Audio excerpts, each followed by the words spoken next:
Hello everyone, I am Debashis from Revsportz, and as you all know, the sixth edition of Lankan Premier League will begin next month from July 17. As part of the build-up, with 30 days to go, we have with us the tournament director of the league, Mr. Samantha Dodanwela. Hello, sir. Obviously, first up, Lankan Premier League will be back after a break this season. How do you see the league evolved in the past couple of years? Well, first and foremost, thank you very much for inviting me for the discussion. Yes, very much excited since we could not have it last year due to the World Cup and few other involvements. Uh, we are looking forward to conduct a very good tournament. Uh, we have completed the player draft. It went off very well. It was very successful, and uh, yes, we have about 40 days to go. We have already started the planning process, and teams are eagerly waiting to see what they could offer during this year's league. Uh, so let's move forward. So, if you can tell us about the challenges Lankan Premier League had to face as a tournament director in the last couple of years. Well, yes, as you know, we started this league back in 2020 when we were about to commence the tournament. We had to face the COVID-19 pandemic.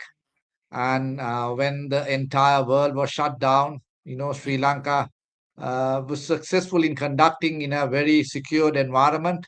So I think that was a feather in our caps, when others could not do anything. Since we decided to go ahead with it, and we were able to conduct a good tournament.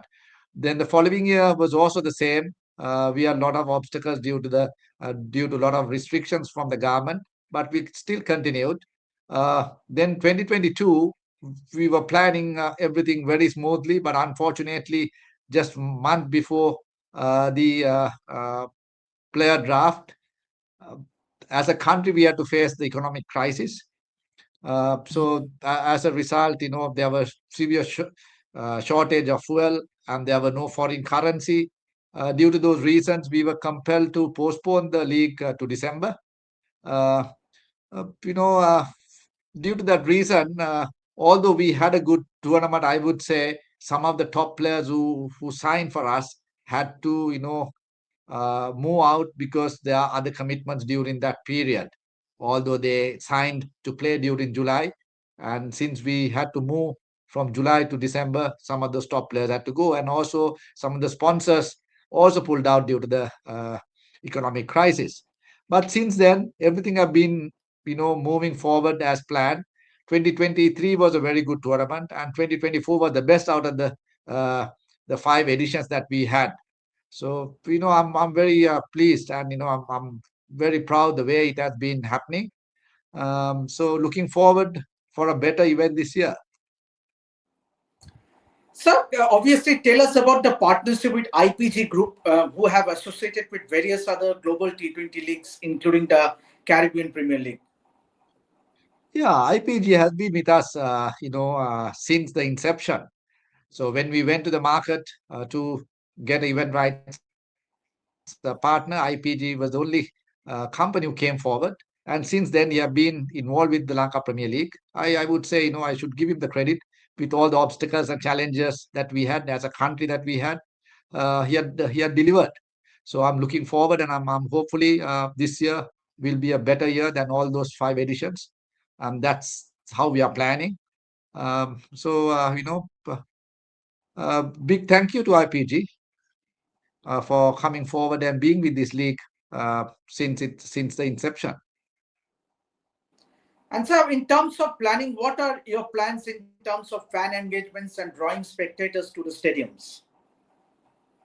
Yes, so we have planned a lot of activities, not only playing cricket, a lot of other engagements. That's how I think that we could attract the general public to come and watch cricket. So we have a proper plan going up to the league. Uh, so I'm sure by introducing those things, there will be a bigger crowd, who will come to watch these games. And even even all the cities there, we have planned a lot of activities, CSR projects, all that. I'm sure people will be looking forward to come and see a good event this year. And so, why did you opted for player draft? Obviously, you did mention at the start instead of traditional auction. Yeah, when we started this league, it was a player draft that we had. So 2020, 2021, and 2022 was a player draft. But in 2023, I'm the person who suggested that we should go for a auction, because I know the auction system very well, because my profession, I'm a tea taster by profession and auctioneer. So I've been auctioning tea for a very long time. We auction so many kilos, millions of kilos of tea, and I know the guidelines, the rules and regulations, everything. So I put forward my proposal to the executive committee of Sri Lanka Cricket, and they said, of course, if you are keen and if you know how to do it, go ahead. And it was a very successful auction that we had. So 2 years we had the auctions. So this year, some of the team owners said, why don't we have a player draft? So we thought, okay, yes, we'll go for a player draft this year, but I'm sure moving forward, we should move back to the player auction. Yeah. And so, if I may ask you, what are the challenges of Lankan Premier League? What challenges does it face in terms of player participation and scheduling, as there are other global T20 leagues as well? Yeah, so that is one of the bigger challenges that we have. If you take right throughout the calendar, there are a lot of leagues and bilateral tours happening. So we have to see the best possible window and see how we could avoid all the other leagues, and also the window that we get. So for me, I would have been, as the director of the league, I would have been very much happier if we had about a month window. So we have only about between 20 to 25 days. But within that, we have scheduled our fixtures. Can't grumble, but looking forward for a bigger window and avoid all the other leagues, getting clashing with this league. And will we see any technological innovation with regard to broadcasting in this edition of LPL?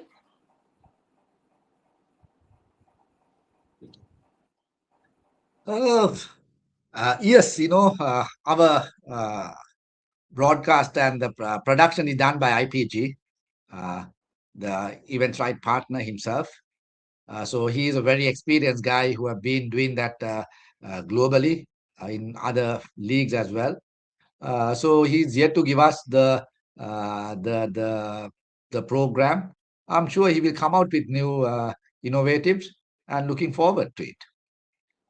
And talking about the Lankan Premier League, what impact has it had on Sri Lankan cricket, tourism, and the national economy as a whole? Yeah, so basically, in terms of cricket, our primary objective is to ensure that we give the younger cricketers the opportunity to showcase their talent to the globe.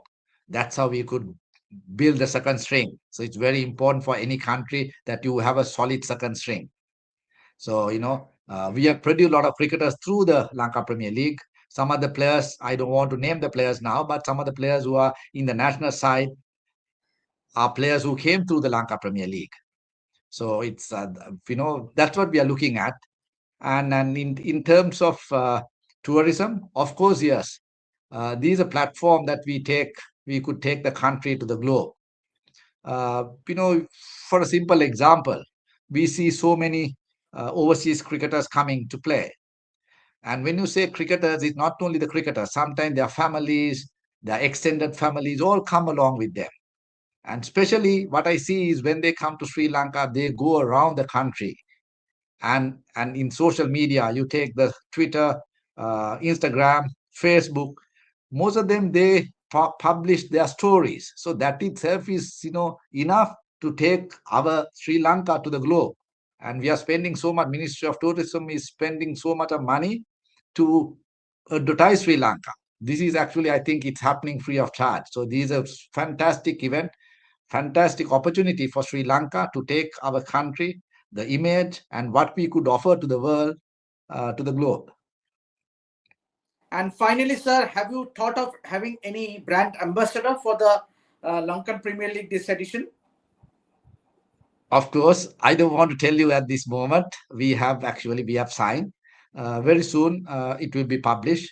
Uh, we have decided to bring two iconic players, overseas players, former national cricketers, to be a part of this league.